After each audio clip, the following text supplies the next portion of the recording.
दोस्तों, आज से पहले कांग्रेस नेता राहुल गांधी को आपने ऐसे बोलते हुए नहीं सुना होगा। प्रधानमंत्री नरेंद्र मोदी पर यूं तो वो कई बार निशाना साध चुके हैं, लेकिन इस बार उनका कॉन्फिडेंस देखने वाला था।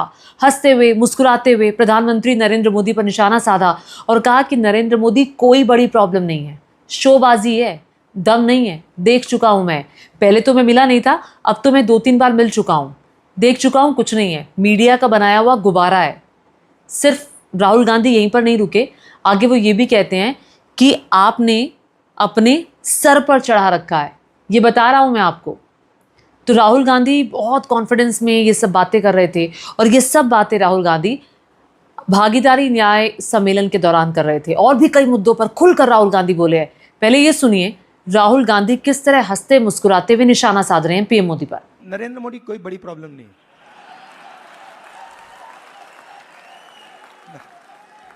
वो नहीं। मैं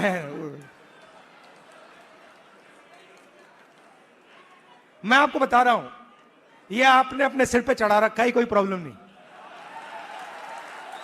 ये जो मीडिया वाले हैं इन्होंने बना रखा है, इसका गुब्बारा बनाया, कोई प्रॉब्लम नहीं।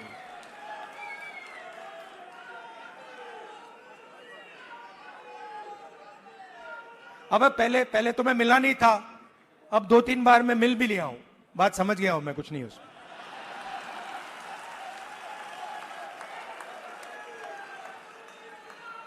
शो पूरा शो है, दम नहीं है, बता रहा हूं। आप लोग मिले नहीं हो, मैं मिला हूं, बैठा हूं कमरे में। तो राहुल गांधी कह रहे हैं कि अब मैं समझ चुका हूं, कुछ नहीं है उनमें, सिर्फ शोबाजी है, दिखावा है, दम नहीं है। मैं कह रहा हूं, मेरी बात मानिए, क्योंकि मैं तो मिल चुका हूं। तो ये राहुल गांधी के बयान, और ये कहते हुए राहुल गांधी निशाना साध रहे हैं। तो आप क्या सोच रहे हैं? राहुल गांधी जिस तरह से प्रधानमंत्री नरेंद्र मोदी पर निशाना साध रहे हैं और कह रहे हैं कि देखिए मैं तो मिल चुका हूं, मैं तो बात कर चुका हूं, असेस कर चुका हूं। राहुल गांधी आप सभी जानते हैं कि इससे पहले सिर्फ सांसद थे, कांग्रेस पार्टी के एक टाइम पे अध्यक्ष भी रहे, लेकिन जब से वो नेता प्रतिपक्ष बने तब से राहुल गांधी की मुलाकातें नेता प्रतिपक्ष के तौर पर प्रधानमंत्री नरेंद्र मोदी के साथ हुई है, क्योंकि कई सारे ऐसे आयोग हैं जिसमें नियुक्ति होनी है, तो उसमें नेता प्रतिपक्ष की भागीदारी भी रहती है। तो राहुल गांधी मुझे लगता है उन्हीं बैठकों का जिक्र कर रहे थे और कह रहे थे कि 2-3 बार मैं मिल चुका हूं, एक कमरे में बैठकर बात कर चुका हूं, तो मैं देख चुका हूं कि उनमें कोई दम नहीं है। इस तरह से राहुल गांधी ने पहली बार इतने बड़े सम्मेलन में बोलते हुए प्रधानमंत्री नरेंद्र मोदी पर निशाना साधा है। अब इसको लेकर आपकी क्या राय है, आपकी क्या प्रतिक्रिया है, नीचे कमेंट करके मुझे ज़रूर बताएगा। अब राहुल गांधी यही नहीं रुकते हैं, राहुल गांधी आगे बोलते हुए कहते हैं कि कभी आप मेरी बहन से मिले तो पूछिएगा कि राहुल जो सोच लेता है वो करता है कि नहीं करता। उनके एग्जैक्ट जो शब्द थे वो कह रहे थे कि कभी मेरी बहन से पूछिएगा, अगर राहुल ने किसी काम के लिए मन बना लिया तो वो छोड़ेगा या नहीं छोड़ेगा। राहुल गांधी कहते हैं कि देखिए जाति जनगणना कोई मुद्दा नहीं है, ये तो एक पहला कदम था। बहुत सारी बातें ऐसी हैं जो मैं सोच लेता हूं तो मैं करके ही दम लेता हूं। जैसा कि उन्होंने कहा कि मेरा ये मन है और मैं ये चाहता हूं कि हिंदुस्तान के हर उस नागरिक को सम्मान मिले जो काम करता है, जो उत्पादक शक्ति का हिस्सा है। सुनिए राहुल ने क्या कहा। आप मेरी बहन से पूछो, मेरी बहन से पूछो, कभी मिलोगे तो पूछना कि अगर कभी राहुल ने किसी चीज के बारे में मन बना लिया तो उस बात को वो छोड़ेगा या नहीं छोड़ेगा, वो पूछ लो उससे। मैं नहीं छोड़ने वाला। और मैं सिर्फ जाति जनगणना की बात नहीं कर रहा हूं। देखो, आप ये मत सोचो कि मैं जाति जनगणना की बात कर रहा हूं। जाति जनगणना तो पहला कदम है। मैं जो आपकी जो बघेल जी ने उत्पादक शक्ति की बात की, मेरा लक्ष्य है कि उस उत्पादक शक्ति को हिंदुस्तान में रिस्पेक्ट और हिस्सेदारी मिले। तो राहुल गांधी आगे कहते हैं कि बीजेपी के नेता कहते हैं कि अंग्रेजी को हम हिंदुस्तान से मिटा देंगे। आप उनसे पूछिएगा कि आपके बच्चे कहाँ पढ़ते हैं, क्या हिंदी मीडियम स्कूल में पढ़ते हैं? अगर आपके बच्चे विदेश में पढ़ते हैं तो कौन सी भाषा में पढ़ते हैं वो? क्या हिंदी मीडियम में विदेश में पढ़ते हैं? बीजेपी के नेता कहते हैं अंग्रेजी को हम हिंदुस्तान से मिटा देंगे। नहीं, मगर आप उनसे एक बात पूछिए, आप अंग्रेजी मिटाना चाहते हो, मगर आपके बच्चे कहां पढ़ते हैं? आपके बच्चे क्या हिंदी मीडियम में पढ़ते हैं या इंग्लिश मीडियम में पढ़ते हैं? आपके बच्चे क्या लंदन में पढ़ते हैं, अमेरिका में पढ़ते हैं, वहां क्या हिंदी में पढ़ते हैं? वो नहीं। तो रीजनल लैंग्वेज, रीजनल भाषा, हिंदी, तमिल, ये सब जरूरी हैं। बंगाली, पंजाबी, कन्नड़ा, ये सब जरूरी हैं, मगर उसके बिल्कुल साइड में अंग्रेजी भी जरूरी है। इतना ही नहीं, राहुल गांधी अपनी कमियों का जिक्र भी करते हैं। कहते हैं कि 2004 से मैं राजनीति में आया हूं, तब से मैं राजनीति कर रहा हूं। अब जब मैं पीछे मुड़कर देखता हूं, अपनी गलतियों को देखता हूं और अच्छी बातों को देखता हूं, तो मुझे जो नज़र आता है कि जो मैंने अच्छी चीज़ें की, वो मनरेगा किया, भोजन का अधिकार किया, ट्राइबल बिल किया, ज़मीन अधिग्रहण, बहुत सारी चीज़ें राहुल गांधी ने गिनवाई। उन्होंने कहा कि जब मैं अपनी कमी के बारे में देखता हूँ, चूँकि वो ओबीसी सम्मेलन में थे, उन्होंने कहा कि मैंने आदिवासियों की आवाज़ उठाई, मैंने दलितों की आवाज़ उठाई, मैंने महिलाओं की आवाज़ उठाई। अब जो मैंने आवाज़ उठाई, अगर मुझे लोग उसमें नंबर देंगे तो मुझे लगता है कि मुझे अच्छे नंबर मिलने चाहिए। उन्होंने कहा मैंने ओबीसी की आवाज़ में नहीं उठा पाया क्योंकि मुझे ओबीसी की प्रॉब्लम के बारे में नहीं पता था, मैं उनके इतिहास के बारे में नहीं जानता था। चूँकि आदिवासी दलितों की प्रॉब्लम्स तो आप उनके इलाके में जाएं या उनके बारे में पता चल जाती हैं एक नज़र में, लेकिन आदिवासियों के बारे में, माफ़ कीजिएगा, लेकिन ओबीसी वर्ग के बारे में कुछ पता नहीं चलता। उनके इतिहास के बारे में अब जब मैंने जाना, उसके बाद मैंने जाति जनगणना का मुद्दा उठाया। और राहुल गांधी ने कहा कि अगर मुझे पता होता तो मैं कांग्रेस शासनकाल में ही जाति जनगणना का काम करवा लेता। सुनिए राहुल ने क्या कहा।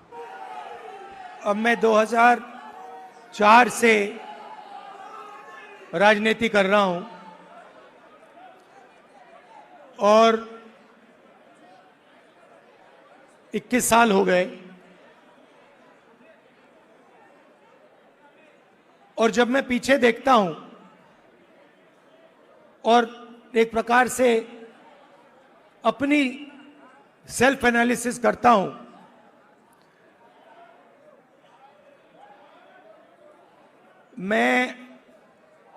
मैंने कहां कहां सही काम किया और कहां कमी रही, तो 2-3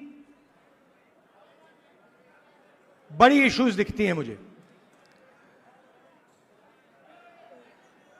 जमीन अधिग्रहण बिल किया,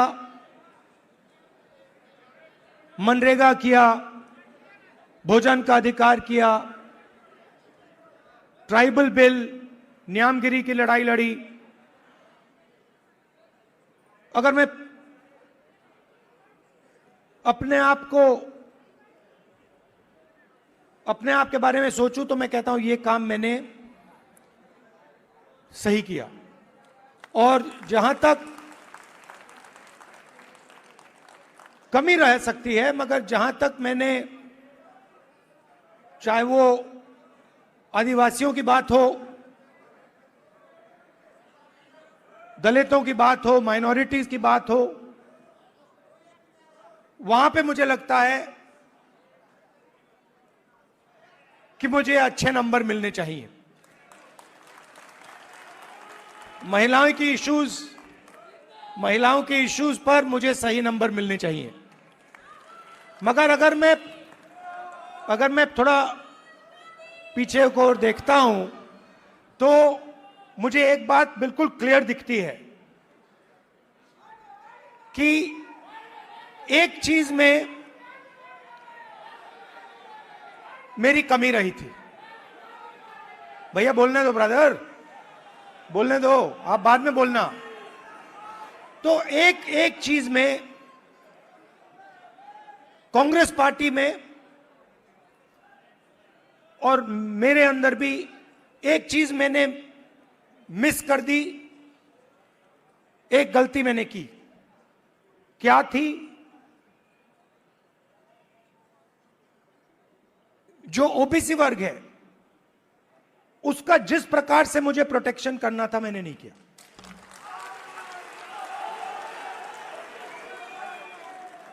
क्योंकि अगर, और इसका कारण था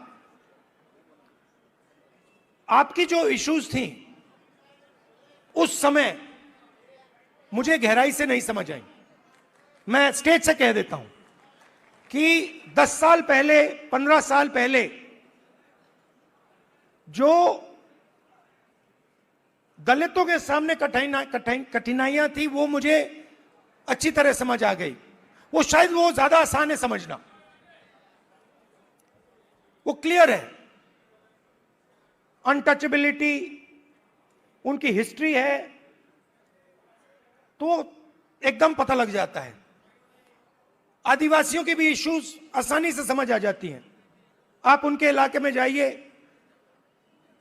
जंगल, जल, जमीन बिल्कुल सामने दिखता है।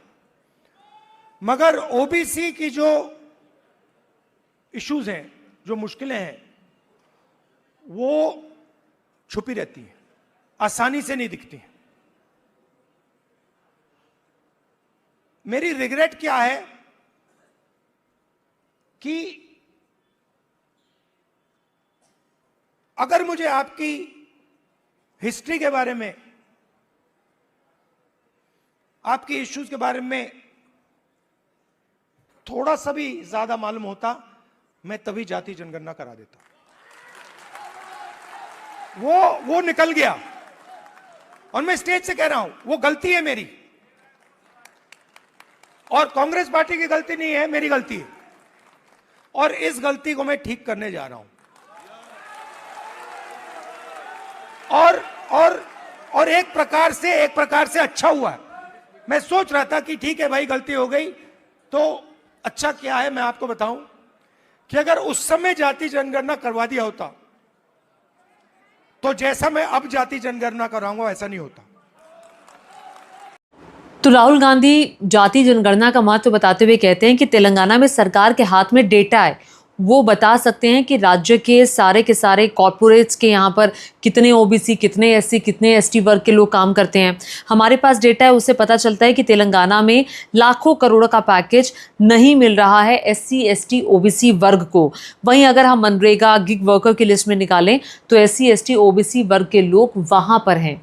तो उन्होंने कहा भागीदारी न्याय सम्मेलन में कि ये भागीदारी जो है वो मिलनी चाहिए, ओबीसी वर्ग को, एससी, एसटी वर्ग को भी ये भागीदारी मिलना बहुत ज़रूरी है। अब देखिए, राहुल गांधी के इन बयानों को आने वाले बिहार चुनावों से जोड़कर भी देखा जा रहा है, क्योंकि ओबीसी वर्ग वहाँ बहुत ज़्यादा है और उनके वोटों का बहुत बड़ा मतलब है। एक तरफ तो लगातार संसद के अंदर गतिरोध बना हुआ है, जो बिहार में एसआईआर की प्रक्रिया चल रही है। सुबह राहुल गांधी वहाँ पर थे, वहाँ पर विरोध प्रदर्शन हुआ, एसआईआर का जो पैम्फलेट था उसको सभी नेताओं ने मिलकर फाड़ा, और उसके बाद प्रियंका गांधी और साथ ही साथ जो विपक्ष के नेता हैं वो सारे दिखाई दिए, एक साथ मार्च उन्होंने निकाला, विरोध प्रदर्शन किया। लेकिन लगता नहीं है कि इस विरोध प्रदर्शन का कोई असर होने के लिए जा रहा है।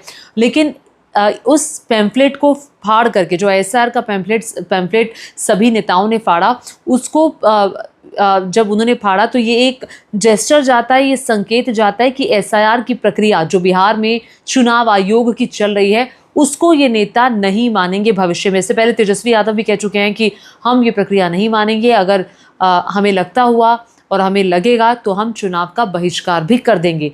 आपको क्या लगता है इन सारे मुद्दों को लेकर, जो राहुल गांधी नरेंद्र मोदी के बारे में कह रहे हैं, ओबीसी वर्ग के बारे में कह रहे हैं, आपको क्या लगता है उनकी सोच के बारे में? क्या ये जो सोच है ये पॉलिटिकल मोटिवेटेड सोच है या फिर जेन्युइनली राहुल गांधी इन मुद्दों को समझते हैं? नीचे कमेंट करके बताइएगा।